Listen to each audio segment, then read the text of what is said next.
Hola, bienvenidos nuevamente al Wildlife Podcast. Hoy tenemos un nuevo episodio con César Gallardo de Dona un libro, cambia una mente, Wildlife Fellow 2016, que nos va a contar un poquito de su trayectoria como emprendedor en el rubro de la educación, podríamos decir, ¿verdad? Pero yo sé que hay más, ¿verdad? Hay más ahí que solo la educación. Sí, nosotros la verdad, yo me considero más como un emprendedor social, ¿verdad?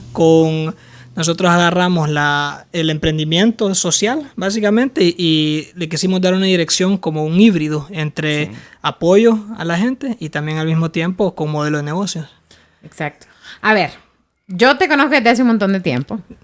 Somos amigos. De hecho, hablamos un montón. Creo que sos de los wildlife con los que más hablo. Pero la gente que no te conoce, ¿quién es César? Contanos un poquito de vos, de tu emprendimiento, tu trayectoria como emprendedor. Ok, yo soy básicamente los fundadores de Dona un libro, cambia una mente, que es una historia bien bonita que voy a aprovechar y contarla. Sí, por favor. Nosotros en el 2015, junto a dos amigas y mi hermana, decidimos hacer una recolecta de libros para apoyar una escuelita ahí salida a Olancho, que sea la José Cecilio del Valle. Y entonces empezamos a hacer alianzas con empresas privadas y pusimos centros de donación y hicimos una campaña. Por eso la fundación se llama Dona un libro, cambia una mente, porque el logo original era campaña solidaria, Dona un libro, cambia una mente. Y entonces empezamos a recolectar libros, hicimos esta gran campaña y superamos las expectativas, ¿verdad? Al final terminamos donando bastantes libros a la escuela y cuando terminó la recolecta, entonces la gente seguía donando libros y poco a poco nosotros nos fuimos consolidando. Después de Wildlife ya nos logramos constituir como fundación y entendimos de que a pesar que es bonito donar libros, recolectar, donar y todo eso, lo que a nosotros nos apasionaba más era la producción de libros. Y entonces empezamos a producir nuestros propios libros y creamos el programa Leer es Aprender. Esa es una historia que se repite un montón con los emprendedores de Wildlife. Es la red que yo conozco, pero asumo yo, que empieza con una idea así que vos decís, no, solamente voy a hacer eso. Pero cuando vos sos emprendedor, que lo llevas adentro, es bien fácil ver ese universo crecer, ¿verdad? O sea, yo solamente quería exponer moda. Eso era todo lo que yo quería hacer. Y de ahí se fue convirtiendo en más y más y más. Y bueno, ahora pues ya tenemos hasta un podcast. Estamos en esto, ¿verdad? Para apoyar emprendedores. Y bueno, vos fuiste Wildlife 2016, fuiste el año antes que yo. Contanos un poquito de eso. Hace un ratito estábamos hablando que yo me acuerdo de verte cuando nos estaban dando la orientación y nos estabas tratando de explicar, pero nos decías, bueno, pero cuando ustedes lleguen va a ser otra cosa, va a ser algo que no se imaginan. ¿Cómo fue para vos esa primera vez en Wildlife? Bueno, yo todavía me acuerdo cuando yo estaba aplicando, yo ni sabía que era eso. O sea, te soy sincero, a mí me gustó, yo vi un anuncio en el Heraldo y creo que me lo mandaron y lo leí y dije, voy a aplicar, no sé qué es, ¿verdad? Apliqué y al final hice las entrevistas, me terminaron seleccionando y yo ni sabía que iba.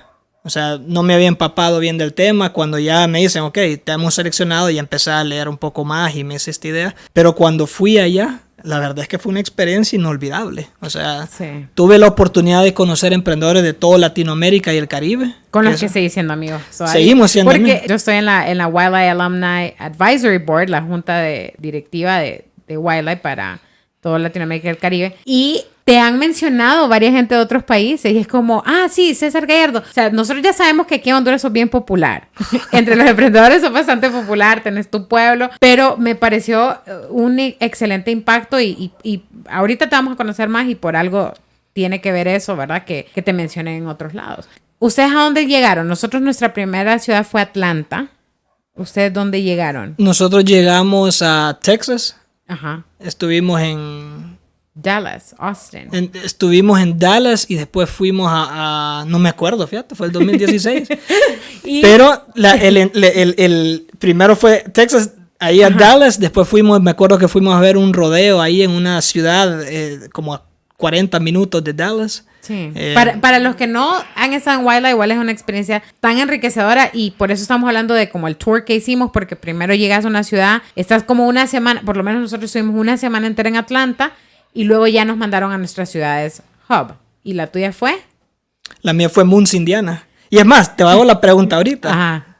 ¿Vos sabés De Muncie. De Muncie. Sí, y te voy a decir por qué. Porque en Parks and Recreation, que es un show que yo amo, lo mencionan. Pero lo único que sé es eso que ellos mencionan así como que es una ciudad rival o algo así porque tienen de todo y la ciudad donde ellos están es bien chiquita. Pero más allá de eso no sé nada. Bueno, para ponerte en contexto, Ajá. Muncie es una ciudad como de 70,000 personas. Entonces, para los hondureños que nos están escuchando, básicamente la Kennedy, por ejemplo, es más grande que Muncie. Y entonces cuando nosotros nos dicen, ya nos ponen en contacto con los que vamos a estar allá, que estaba un mexicano, un argentino, un costarricense, una chilena. Y entonces cuando nos dicen, hey, ustedes van para Muncie, todo el mundo... ¿Dónde queda Muncie? Ajá, ya. ¿Dónde queda Muncie? Pues, pero para que conozcan un poco, que esto también es una agradable sorpresa para mí, porque el creador de Garfield, Jim Davis, es de Muncie. Y entonces, wow. en Muncie, desde que vos entras, hay un rótulo grande donde sale Garfield. Uh-huh. Sí, es que, o sea, a mí me tocó Chicago. No puedo decir como, relájense. Claro, yo sé que yo estaba en una ciudad súper grande, llena de oportunidades. Pero no importa si no te toca Chicago, no importa si no te toca Miami. Toda la gente que ha ido, la ciudad que le haya tocado, encuentran oportunidades porque estás saliendo de tu zona de confort. Estás saliendo de lo que vos estás acostumbrado y estás viendo cómo se hacen negocios, sea como sea dentro de Estados Unidos. ¿Allá en qué empresa estabas? Yo estaba en la Muncie Public Library. Y fíjate que es curioso porque cuando nosotros llegamos a Muncie es más que todo un college town de Ball State University. Y entonces cuando nosotros llegamos estaban de vacaciones. Y este es el primer día, me acuerdo que vámonos al centro, al town, al midtown y todo, nos vamos y no había nadie, todo cerrado y nosotros, hey, y la gente, no, es que están de vacaciones los de la universidad, entonces todo está apagado. Wow. Y nosotros, pucha, estamos en un pueblito. Y uno dice, o sea, yo vengo de Honduras y quiero conocer Chicago, quiero conocer New York, y me van a meter a Muncie. Y entonces, ¿me entiendes? Fue algo como impactante al principio, pero para mí, o sea, la experiencia fue mucho mejor porque a pesar que es una pequeña ciudad, Muncie está bien organizado en la parte de bibliotecas públicas. Tenía un programa bien agresivo, ganaban bastantes premios la Muncie Library y entonces la verdad es que aprendí bastante. Básicamente tenían los mismos problemas que nosotros aquí en Tegucigalpa. En este punto, ¿dónde está Dona un libro, cambia una mente? En el 2016 era apenas una campaña, pero decís que constituiste hasta regresar. Entonces, en ese momento tenías una campaña, pero sabías ya que lo querías hacer un emprendimiento social. No, la verdad es que no. Nosotros ya estaba como una medio diseñado lo que es leer a aprender, que más adelante les voy a explicar. Pero era una campaña bonita y nosotros pues me habían seleccionado, pienso yo, porque también es liderazgo. Y entonces al organizar voluntariado y todo eso, pero en ese momento estaba la vaga idea de que queríamos crear libros, pero la verdad no teníamos nada. Yo en ese entonces estaba empezando, había terminado de trabajar en la empresa privada. Yo por muchos años trabajé en la empresa privada y la verdad nunca me imaginé que 5 años más tarde iba a estar donde estoy. Sí, creo yo que esa es una sorpresa para todos, que es el switch cuando regresas de Wildlife, que ya te dan ese impulso y por lo menos para mí me pasó que era como que los límites estaban puestos hasta cierto punto, nos fuimos y ya esos límites no existían, ¿no? Ya uno podía soñar un poquito más grande y saber que las cosas se podían realizar. Entonces, regresas de Wildlife y ¿qué pasa con tu emprendimiento? Y entonces, en ese entonces nosotros básicamente agarrábamos los libros, los donábamos a las escuelas y cuando yo me voy a Wildlife y estoy en Muncie Public Library trabajando con la gente ahí, me voy dando cuenta de que donar libros es lo más fácil. El reto que tenemos nosotros es cómo motivamos al niño a leer. Claro. Y entonces ahí en Muncie estuve aprendiendo bastante de eso y cuando regresé acá, entonces aprovechamos, me acuerdo que nos reunimos con el MIN y logramos capacitar como a 25 docentes de la pedagógica en temas de motivación a la lectura. Y así fue como va empezando. Ese es un tema complicadísimo aquí en Honduras, el que la gente le guste leer. He visto que eso cuesta un montón, ¿verdad? Que la gente agarre libros. Y a ver, vamos a ver en qué otros ámbitos aplica, pero ¿cuál es el mayor reto cuando es un cambio de cultura el que tenés que hacer? Porque no solamente dar acceso al libro, es lo que acabas de decir, es crear el hábito de lectura y fomentar la lectura. ¿Cómo funciona esto? ¿Cómo terminás atacando ese reto? Del cambio de cultura. Pues Sí. la verdad es que es bien importante entender de que todo mundo lee diferente. El interés de las personas cambia. Por ejemplo, aquí en Honduras casi no está desarrollado el cuento hondureño, mientras que en Estados Unidos, por ser una potencia mundial, entonces existe eso. Entonces, mucha gente cuando vos creás un libro, por ejemplo, y fue lo que nosotros hicimos, está eso de que, pero están los libros de afuera que vienen acá y mucha gente, entonces casi no creen en hondureño. Y entonces cuando nosotros creamos algo para la lectura, entonces teníamos eso de que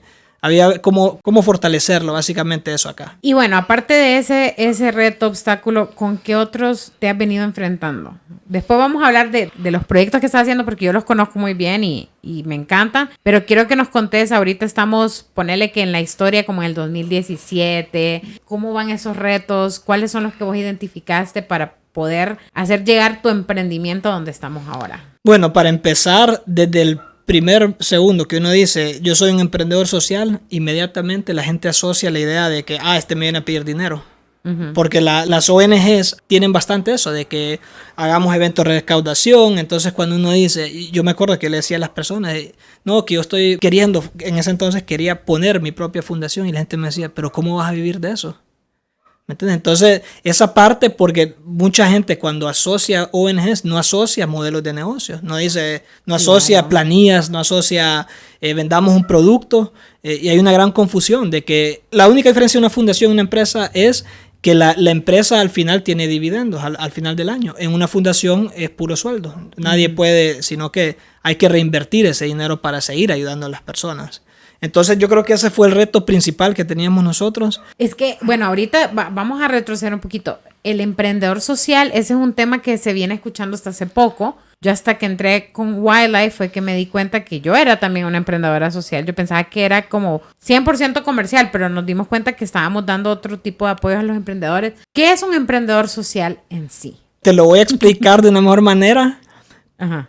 Como me lo dijeron a mí en Estados Unidos. Ajá. Yo estaba tirando mi pitch, porque al final de Wildlife, donde te mandan, entonces hay un pitch contest, ¿verdad? Y entonces yo me fui con un pitch de puro social. Y entonces cuando termino, me quedan viendo los jueces y me dicen, todo eso es muy bonito, pero ¿cómo vas a vivir de eso? ¿Me entiendes? Entonces yo como que no, es que yo no planeo vivir de esto, yo quiero ayudar a mi comunidad. Sí, pero vos podés ayudar tu comunidad y al mismo tiempo make a living, como dicen. Sí.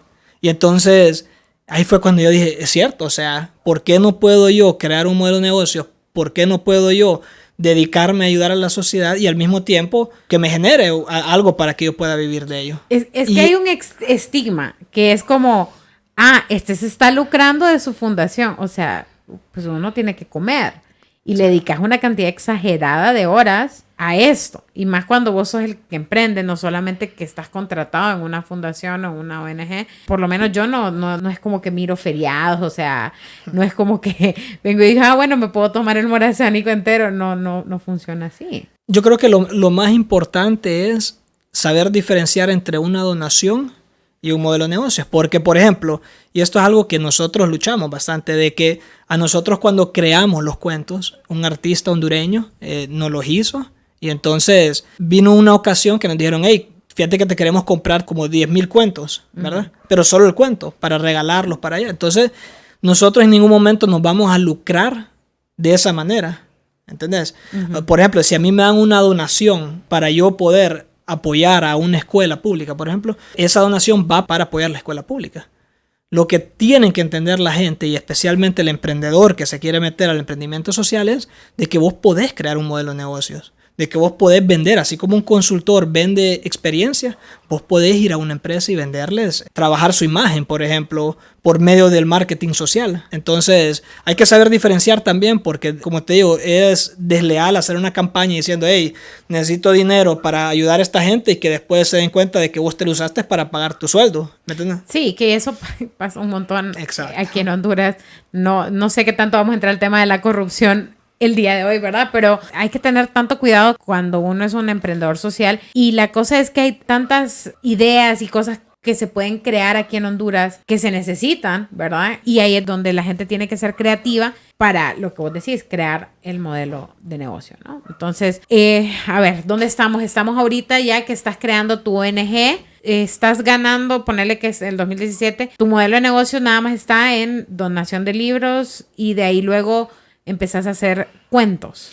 La verdad es que en el ¿Qué vino primero? 2017 todavía no había modelo de negocio. Todavía lo estabas identificando. La gente donaba libros, no, y no existía modelo de negocios, te voy a ser sincero.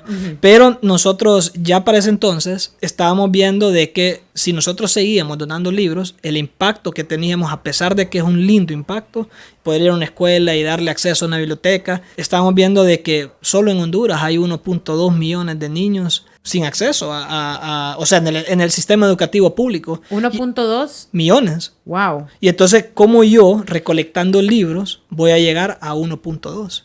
Y entonces ahí fue cuando nosotros decimos, tenemos que producir libros. Claro. Y entonces ahí es donde empieza el modelo de negocio. Ahí, ese era el paso lógico. Es más, yo te voy a decir, a mí me costó bastante. Yo estuve años y con orgullo lo digo, mantenido de mis papás. Suerte que tuve esa oportunidad.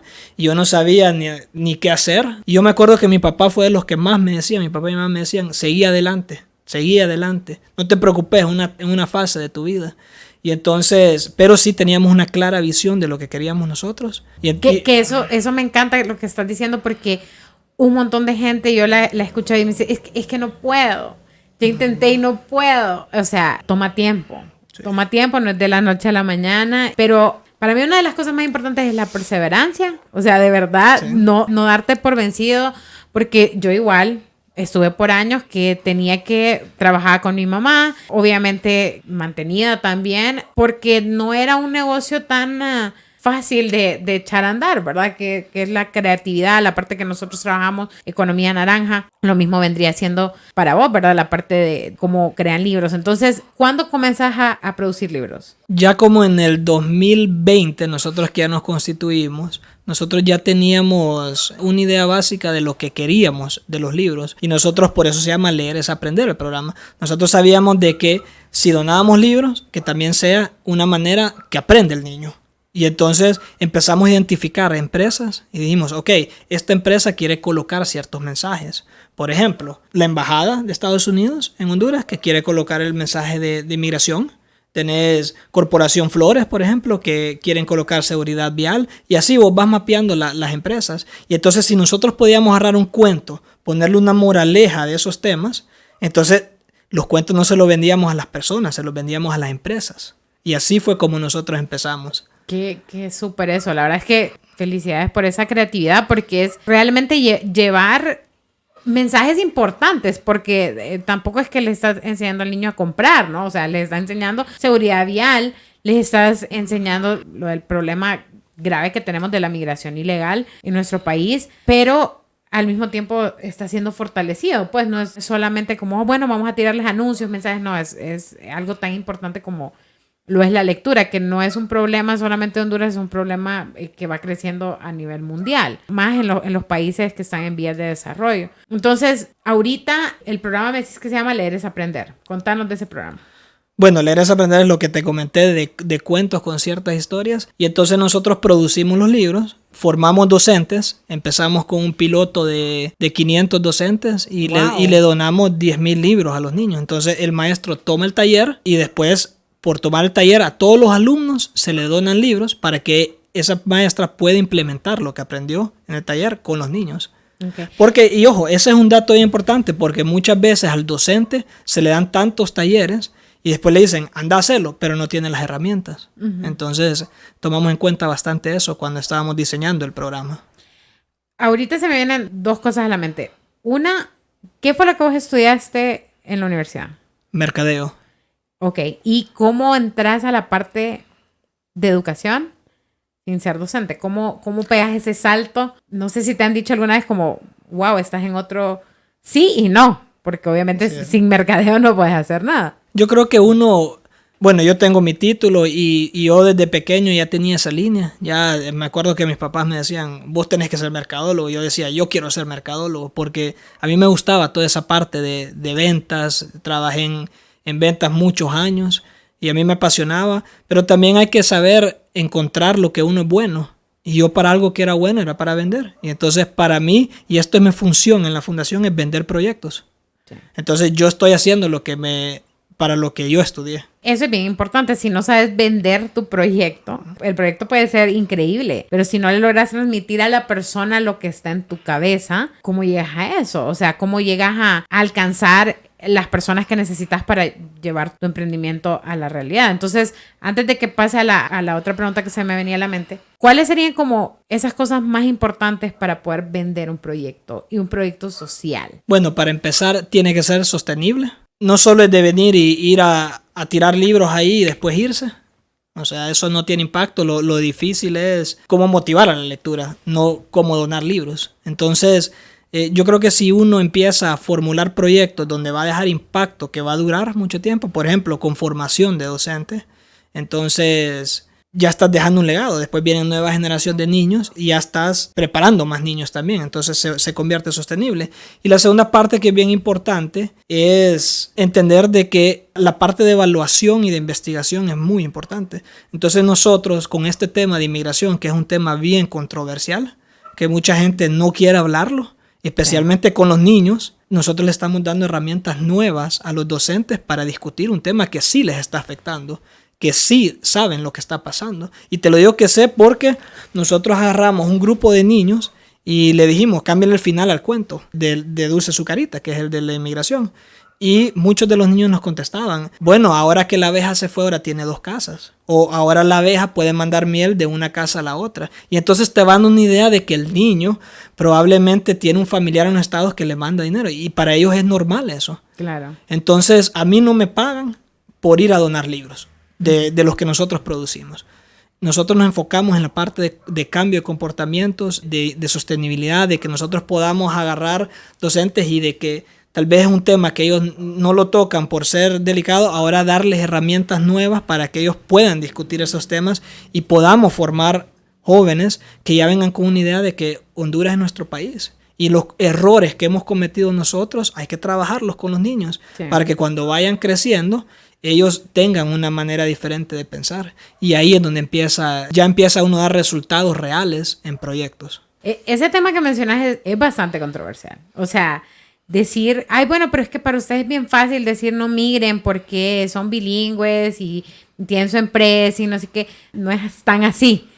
Yo también trabajo con la parte de migración porque sí creo que deben de haber oportunidades en nuestro país. Nosotros lo trabajamos con artesanos, con diseñadores de moda, ir creando emprendedores que puedan generar empleo a otras personas y vender cultura. Para vos, ¿cuál fue lo más complicado de empezar a entablar estas conversaciones y cómo saber traducírselas a niños que sin decirles, es que tu tía, tu mamá, tu papá que está en Estados Unidos, que te apoya, en realidad eso no es lo correcto?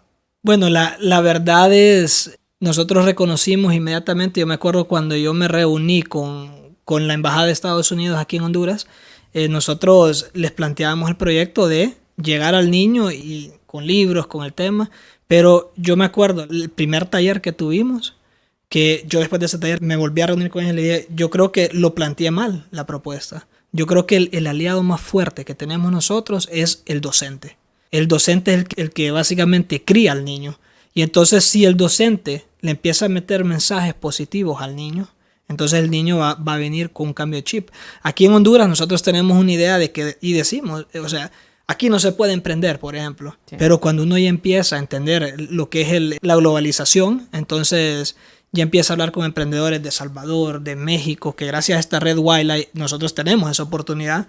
Y uno se da dando cuenta que emprender es difícil en todos lados. Sí. Entonces, así, yo me acuerdo una vez, estaba con un colombiano, estaba con un salvadoreño y estábamos de varios así. Y todo el mundo diciendo, no, que mi país es el más corrupto. Y viene el colombiano que ustedes no se imaginan la corrupción en Colombia, que es una barbaridad.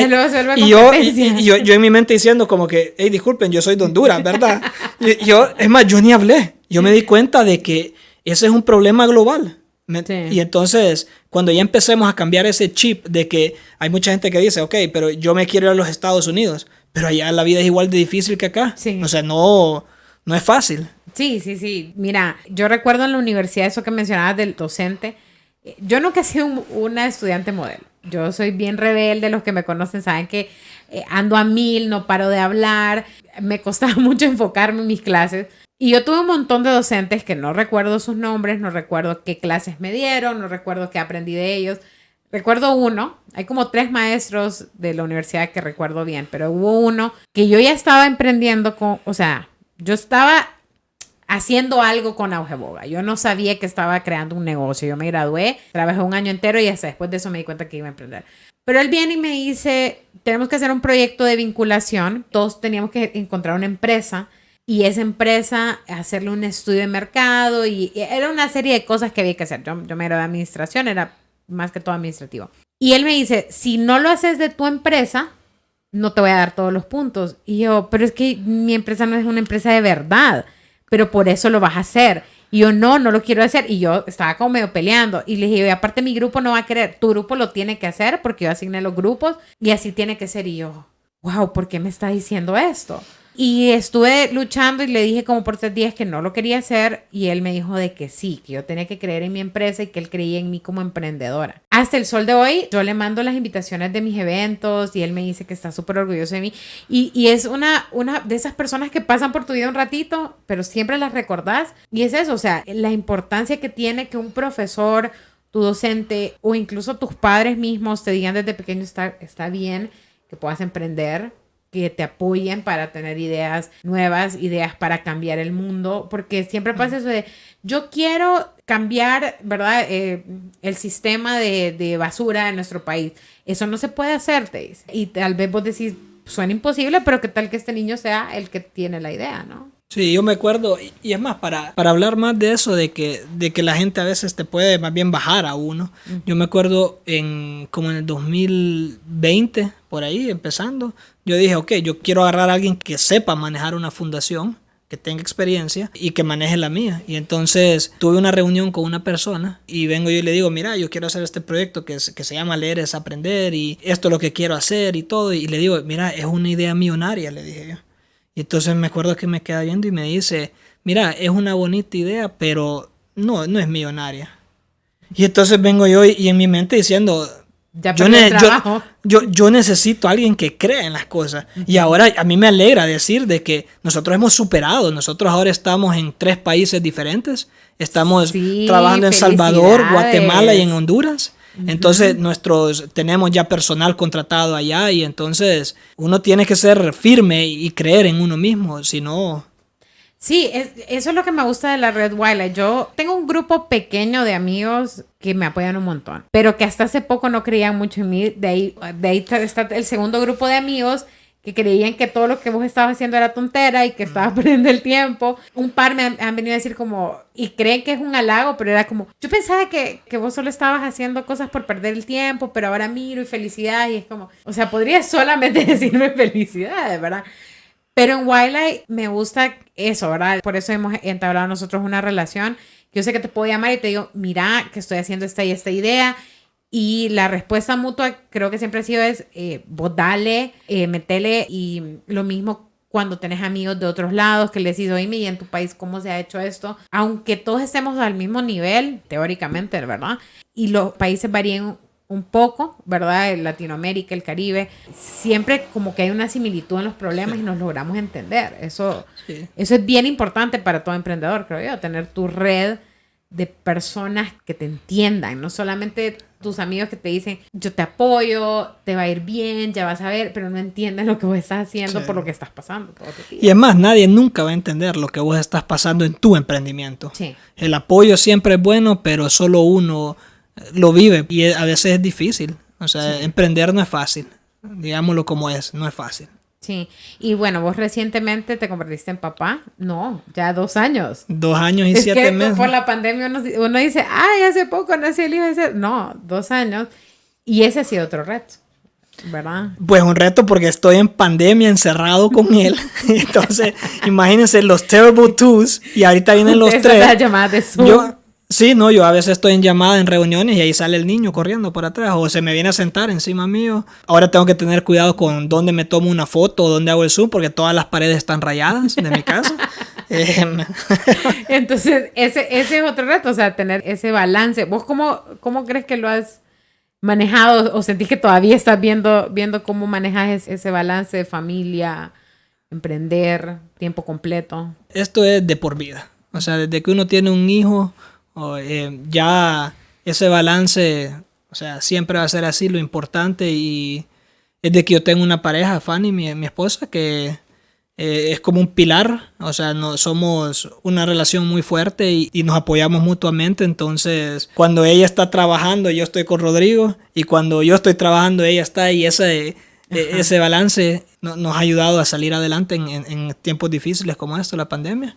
Y hemos logrado los dos, poco a poco, salir de nuestras cosas, contando con el apoyo de esa persona.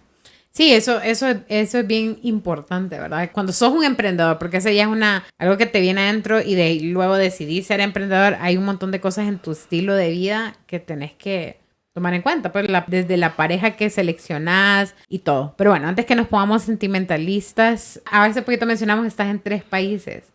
¿Cómo pasó de vamos a donar libros ahora a leer es aprender y ahora en 3 países? Bueno, la verdad es que el Triángulo Norte está saliendo bastante gente. O sea, hay bastantes problemas en los 3 países. Y al ver resultados positivos que estábamos teniendo aquí en Honduras, nos dimos cuenta que se puede implementar en otros países. Entonces, aprovechando la red Wildlife, por cierto, hablé con 2 otros Wildlife, una de Salvador y una de Guatemala, y entonces ellas están manejando allá, ya tenemos una docente allá también en cada país, y logramos como escalar para allá. Entonces, la verdad fueron circunstancias que se fueron dando y los resultados que estábamos dando son impresionantes. Ese cambio de comportamiento que está la gente teniendo sobre un tema tan delicado, entonces ha dado frutos y básicamente la embajada fue de los primeros en decir, llevémoslo a Salvador y Guatemala. Es tiempo de empezar a soñar en grande con esto. ¿Te sentías listo para eso? No, uno nunca está listo. Yo hasta el momento, es más, cuando empezó la pandemia, nosotros empezamos los talleres aquí en Honduras, empezó la pandemia y, o sea, no podíamos dar los talleres. Y entonces, de un día para otro empezamos a trabajar en una plataforma virtual. Y yo creo que ese fue también el detonante, de que ya tenemos una plataforma virtual hecha, entonces ya ahora escalarlo es más fácil. Entonces, yo creo que eso fue también lo que nos dio el empujoncito cuando hicimos las pruebas y vimos que sí funcionaba bien. Entonces, yo creo que también en este caso la embajada dijo, ¿sabes qué? Ya es tiempo de hacerlo, con esta plataforma está fenomenal. Entonces hagámoslo. Y ahora más bien, gracias al apoyo de Tech for Dev, un programa de aceleración, ya nos dieron para rehacer la plataforma y a meter cosas que ya sea una plataforma que pueda competir a nivel mundial. Entonces le estamos apostando bastante a la tecnología, porque así se puede llegar a todos lados del mundo. También estábamos hablando de eso con otro de los invitados. Uno viene y dice, están todas estas crisis, todo ese montón de problemas, pero con ese montón de problemas también vinieron un montón de oportunidades y un montón de soluciones creativas que había que aprovechar, ¿verdad? ¿Cómo llegamos? Nosotros en Aujeboa nunca hubiéramos tenido la tienda en línea, porque la gente me decía, abrí una tienda, y yo decía, no quiero abrir una tienda porque ya ese es otro trabajo aparte, yo quiero trabajar con los emprendedores, quiero trabajar en eventos, pero pues al no poder hacer eventos, abrimos la tienda, lo cual ya lleva más de un año de estar funcionando, le metimos más a los programas de emprendimiento. Entonces, ¿cómo vos viste eso? Ese cierre de ya no puedes dar talleres, ya no puedes ir a las escuelas, los niños no van a ir a las escuelas. ¿Cómo fue eso? A mí me da risa que, y esto solo la gente interna de Dona lo sabe, pero yo me acuerdo. Y ahora todo el mundo. Yo me acuerdo el primer día de váyanse a sus casas que hay un tal COVID, ¿verdad? Porque en ese tiempo no sabíamos, enciérrense. Yo me acuerdo, ¿te acuerdas que uno salía hasta con mascarillas, como, hey, encontré tomates, vénganse para acá, o te compro, yo te llevo? Ajá. Cuando estábamos en esa situación, el siguiente día hicimos una reunión de junta directiva y yo dije, ¿sabes qué? Vámonos virtual. No sé qué va a pasar, en ese entonces creíamos que era una semana, sí. Pero el hecho de que nos encerraron en casa, y yo dije, no estábamos listos para esto, entonces hay que alistar. O sea, ahora la pandemia se extendió, pero nosotros desde el segundo día de encerrón empezamos a trabajar en la plataforma. Sí, es que creo que nadie estaba preparado para eso. La vez pasada había un meme que decía, de tantos análisis FODA que hicimos en la universidad, ninguno decía pandemia. Exacto. Y es cierto, pensamos que las pandemias eran cosas del pasado, que ya se habían extinguido, que nunca iban a volver. Y ahorita pues nos presentó un montón de oportunidades. Estábamos en un excelente tiempo para que eso pasara. O sea, si tenía que pasar, que bueno que pasó en el momento que ya teníamos plataformas como Zoom, teníamos redes sociales, teníamos YouTube. teníamos tantas cosas que nos podían ayudar a acercarnos a las personas y poder llegar. Yo siento que por lo menos para mi emprendimiento logré llegar a más personas. Sí. Porque antes solamente teníamos gente de Tegucigalpa y pues yo no me podía estirar más. Y ahorita tenemos gente de Choluteca, de Danlí, de Progreso, de las islas. O sea, nos logramos expandir más, pues. Y ya estás creando una oportunidad de mover producto hondureño a otros países. Sí. Que eso para mí es lo más valioso. Pero sí, la pandemia en efecto nos cambió todo. Yo me acuerdo... Y a mí me pasó una historia chistosa porque aquí la verdad es que se quedó con las manos cruzadas, desapareció, seamos sinceros. Pero hubo gente ingeniosa y entonces se empezaron a salir bastantes esas aplicaciones para hacer pedidos. Yo me acuerdo una vez, vengo yo y digo, pucha, quiero carne, quiero algo así y hago un pedido, ¿verdad? Resulta que la casa, 3 casas abajo es el restaurante. Ay, no. Entonces el muchacho... Yo como que ingeniosa, la vecina, mira, puso un restaurante. Claro. Ahora que ya se tranquilizó la cosa, obviamente sigan con su mascarilla, sigan con todas las medidas, pero ya no está el restaurante. Pero yo les apuesto que esa familia logró sobrevivir la pandemia. Sí. Y entonces yo creo que la pandemia tuvo que haber despertado en algo en nosotros, de que si no nos adaptamos a las cosas, o sea, como emprendedores vamos a fracasar. Sí. Y suena feo, pero así es. No, totalmente. Ahora, con ese comentario, ¿cómo ves el emprendimiento en Honduras y de ahí luego el emprendimiento social en Honduras? ¿Cómo ves ese movimiento? Bueno, yo siento que ya se está organizando el emprendimiento. Siento que hay bastantes talleres, hay de todo ahorita, ¿verdad? Pero yo sí siento que el emprendimiento en Honduras es bien sencillo. Por ejemplo, hay 5 polleras, entonces yo quiero poner la 6ª pollera. Entonces creo que en Honduras falta bastante de innovación, falta bastante creación de cosas propias, no tanto copiar modelos de alguien más, sino que poner. Pero definitivamente hay avances y qué bueno que hay programas y espacios para que otros emprendedores puedan compartir. Y entonces sí creo que se está empezando esa cultura que es bien importante del emprendimiento. Y en lo social igual, o sea, la gente tiene que empezar a cambiar eso de que no solo quiero ir a tirar algo y después irme, sino que hay que ver cómo solucionamos problemas que, seamos sinceros, llevan años que no hemos podido solucionar.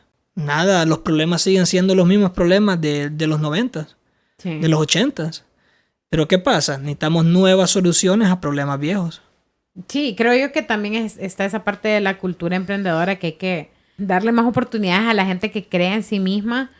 Porque esa es otra cosa. La autoestima colectiva en Honduras yo siento que es baja. Sí. Y es una cosa de que nos han dicho como, esto es lo que sos y hasta aquí llegaste, ¿verdad? Y por eso cuando uno empieza a emprender, se ríen de uno. Como te dijeron a vos, esa idea no es millonaria. Esa idea no va más allá de tu casa, ¿verdad? Y eso es lo que a uno nos dicen constantemente, ¿verdad? De la moda no vas a vivir, me dijeron muchas veces. No sé si vivo de la moda, pero vivo de la industria de la moda, ¿verdad? Entonces, eso es lo que creo yo que hace falta todavía, como continuar explorando, continuar haciendo crecer. Y bueno, aparte de eso, creo que ahorita sí ya estamos por terminar. Nada más quería que agregáramos una nota. Yo siempre te he considerado, y vos lo dijiste hace un rato, de esa parte del liderazgo. ¿Cómo crees vos que has podido, y lo que hablabas hace poco, hacer crecer tu liderazgo en la cultura hondureña? ¿Cómo has logrado posicionarte? Porque vos sos un referente. No sé si eso te iba a decir, no sé si es algo que sabías, pero por ejemplo en la embajada te mencionamos, siempre es como, porque César está haciendo eso con la red de Wildlife de Latinoamérica. Varios amigos dicen, no, es que César está haciendo esto, y César, ¿qué tal? ¿Cómo has logrado llevar ¿verdad? Continuar con ese liderazgo?